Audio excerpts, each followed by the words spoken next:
अकोला में पुलिस ने मोटरसाइकिल चोरी के मामले में एक व्यक्ति को गिरफ्तार कर उसके पास से 2 मोटरसाइकिल जब्त की है। शिकायतकर्ता संजय ज्ञानदेव टेकाड़े की शिकायत पर जूने शहर पुलिस थाने में मामला दर्ज किया गया था।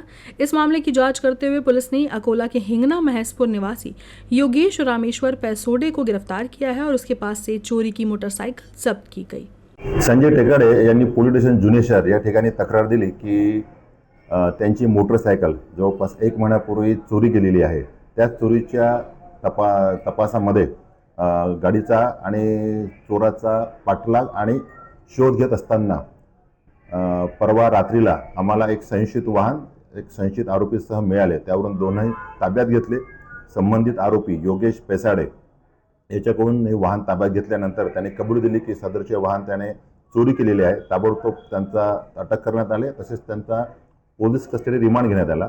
पोलीस कस्टडी रिमांड दरम्यान सदर आरोपी योगेश पैसाडे यांनी आणखी एक वाहन नांदुरा जिल्हा बुलढाणा या ठिकाणाहून सुद्धा चोरी केल्याचे कबूल केले असून ते सुद्धा वाहन पोलीस तपासादरम्यान जप्त करण्यात आलेले आहे। संबंधित आरोपी व त्याच्या साथीदारांनी आणखी दुचाकी वाहन चोरल्याची शंका आहे। त्या अनुषंगाने तपास सुरू आहे। आमची टीम सध्या त्याच तपासात असून आणखी वाहने मिळण्याची शक्यता आहे।